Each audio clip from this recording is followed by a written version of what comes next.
So there's an article in the New York Times about tech companies cutting jobs, which they're doing in mass, of course, Google, Amazon, Microsoft out in Redmond, et cetera.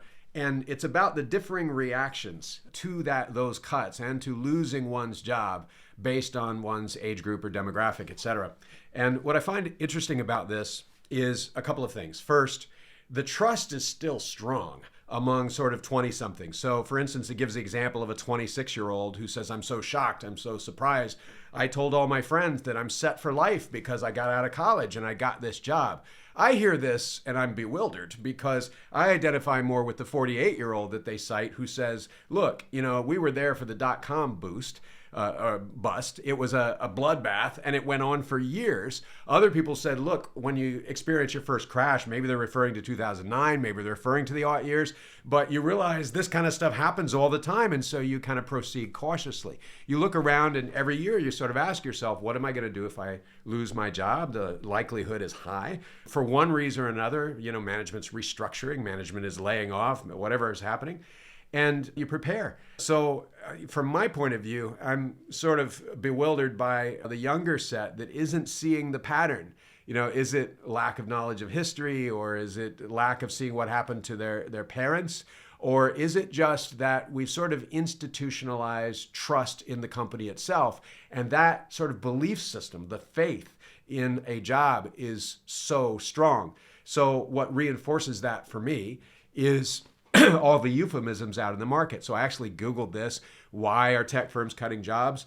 And I ended up with a ration of euphemisms, which I'll talk about in a minute. But basically, it seems as though most of the business writing obscures the fact that there is a pattern in the first place, that actually companies do go through these cycles of hiring and laying off.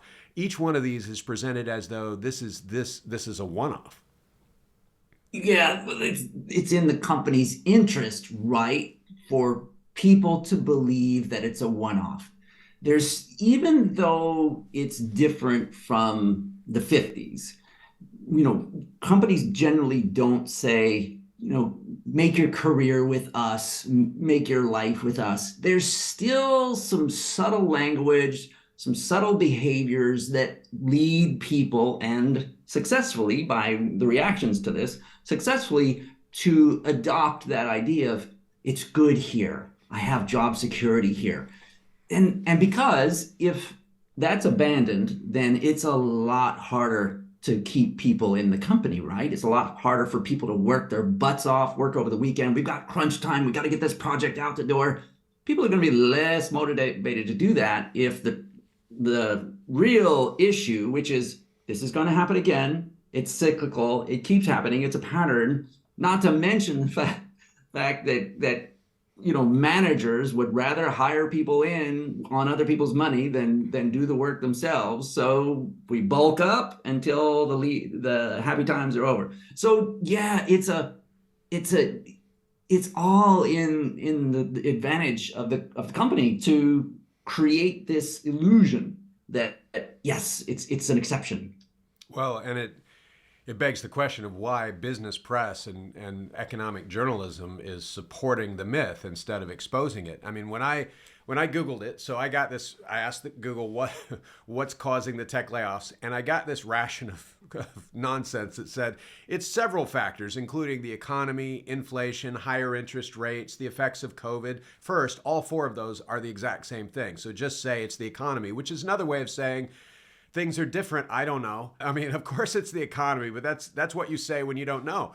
Then they mention two other things. They say, and overhiring and job correction, which by the way are the same thing, but that's really the crux of it. And it's telling that they load us up with all this miasma of mystical, impersonal forces first, and then finally kind of, briefly go, well, and overhiring and job correction. It's like, what you mean is, if we look at this cycle of murdering jobs, and that's what it is. If this was a murderer and they kept killing again and again, every 10 years there's a new rash of victims, and then they kind of go to sleep for a little while and, fatten themselves back up for the next rash of victims, we would begin to study how they do it and what it looks like. We'd look for a modus operandi.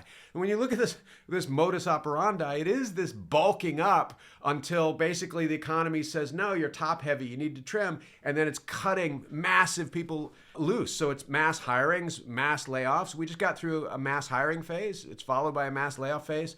I'm surprised that this myth that there is no killer, that there is no modus operandi, that this is just individual, separate, isolated events and no pattern exists. I'm surprised that this persists in the press.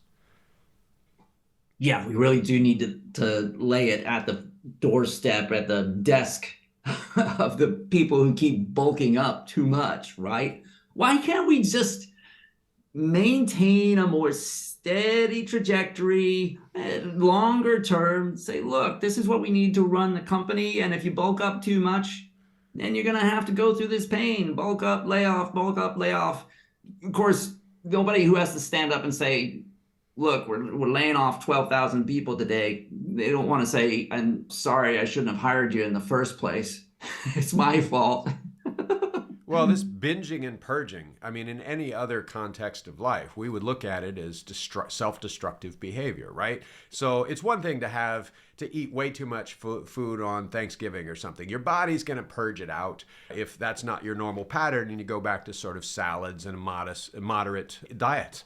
But if you go for like 3 weeks in Italy and you eat constantly 5 meals a day, heavy, big, thick, heavy sauces and things like that, your body's going to eventually go, well, your choices are to now go nuts at the gym and throw this off for the next 9 months until you go on your next vacation, or you're going to be a different size of person, etc. So yeah, I think the cycle needs to be broken, but I think it's breaking another cycle. So it used to be a cultural moray, a taboo, to lose your job. Back in the old days, people would shake their heads with pity. Oh, Steve, I feel so bad for him. He lost his job. Should we bring him over some Jell-O? My wife made a pie. Let's take it over to Bill's house because he lost his job.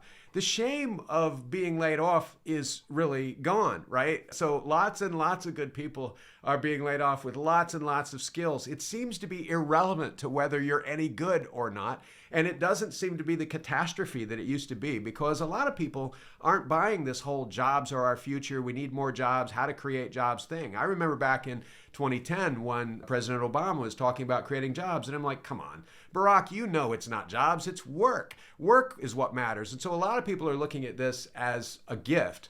And while they're waiting for the next one to happen, while they're saying, hey, I'm not surprised, I saw this happen the last time, they're taking the company's money, they're saving a little bit of it, they're developing a side hustle so that if they want to, they can work on their own terms for somebody else that isn't the single source of a paycheck. They can develop their own client base, they can get out there and do their own side hustle. And then when the company does lay them off, well, hey, thank you, you've put capital into my business, I now have clients, and now I'm going to set the terms for my future employment. If I take another job, I'm not going to work weekends, or I'm not going to work nights or 60 hours a week, or I'm not going to come into the office. It's going to be remote work. So a lot of people who have seen this aren't just not emotionally crying in the office like all of these sort of Google employees watching their friends get laid off, but they're saying, thank you, Mr. Employer. I think that's pretty good. And by the way, for the people that are still at Google, that apparently one Google engineer says we're crying in the office en masse, cry for the other guy. You're not the victim he is if he didn't see this coming. I remember my very first contracted job years and years ago, not quite the previous century, where there was a team meeting. People were talking about, it was a little bit of chit chat after the main meeting, and they were talking about employees and taking care of people, and something came up along the lines of who mattered. And one guy turns to me, and we're not talking about you, Steve, we're talking about real people, employees. And it was hilarious. I thought it was perfect because he's really putting his finger on the sort of the cultural distinction that back in the day, you're part of the family, you're a real person if you're an employee, and you're not a real person if you're a contractor. That's all. The curtain's getting pulled back, the robe's getting taken off. Every job is temporary. And I love it that I don't love it for the pain, but I hope, we rip this Band-Aid off enough times. I hope people are going to say, hey, this is normal. It's going to keep happening. So let's just learn how to take care of our financial well-being with this expected cycle. Yeah, the lifeboat is stronger than ever, the lifeboat experiment. It's just who gets thrown out of the boat that is changing. But some of us brought a life jacket, and so we're going to be all right.